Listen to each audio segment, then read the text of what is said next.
In this tutorial, I'm going to show you guys how to use the flash effects in your Wolfmix. So these are really great to use while performing live, and they really help to keep your show feeling organic and reactive to the music or whatever else is going on in the room. So along the side here, we have our flash buttons. We have the Wolf effect. We have a strobe button. We got a blinder. We have a speed button. So this one's actually going to require us to be running a dynamic effect. You can see the speed button speeds up the effect. Then it returns to its normal speed. We have a blackout button. And we also have a smoke button. So this is going to trigger any smoke or hazer fixtures that you have patched into your Wolfmix.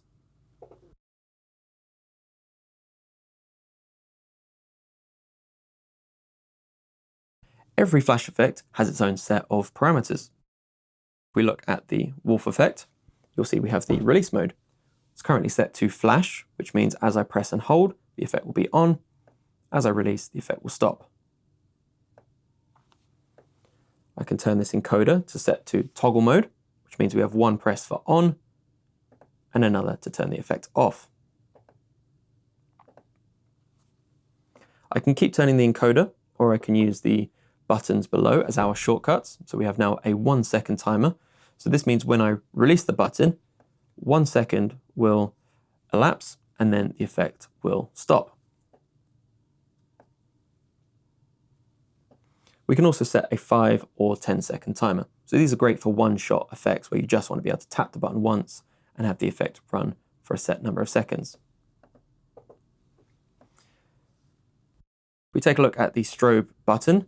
Again, we have the release mode. So we'll actually be seeing this in every single flash effect. So the functionality is exactly the same as we just saw.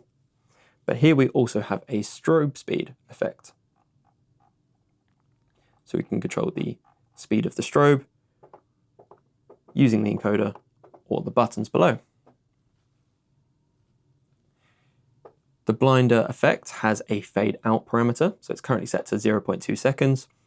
So it'll go everything to white and then it'll fade back to the previous color over 0.2 seconds. We can set this to 0 seconds, 0.5 seconds, 1 second, or even 2 seconds. So these are really great for really dramatic and powerful blinder effects over just one shot. I'll trigger a dynamic effect so we can visualize the speed parameters.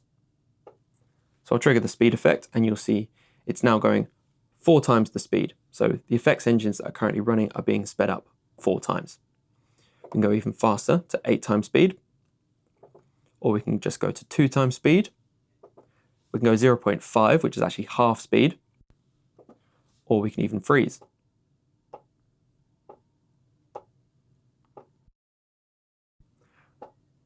The blackout effect only has a release mode setting, and it's currently set to toggle, but again, we can change this to flash if we want, or any of the parameters that we've already seen.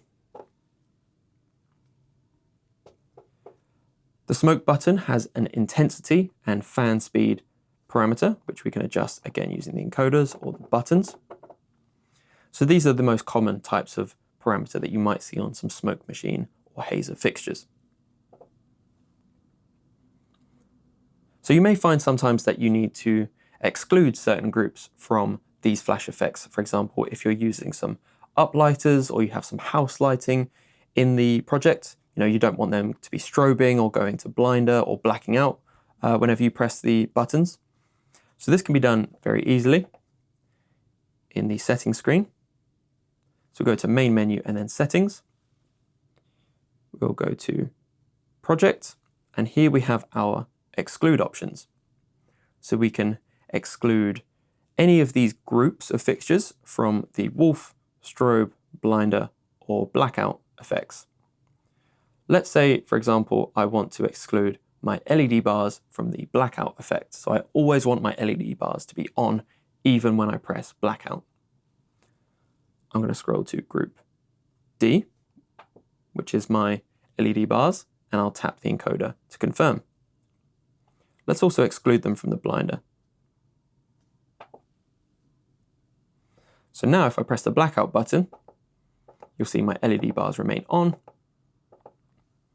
If I press the blinder, you'll see that the LED bars remain in amber.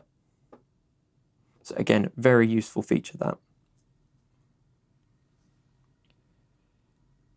Another thing that you may want to do is you may want to disable the flash effect screens.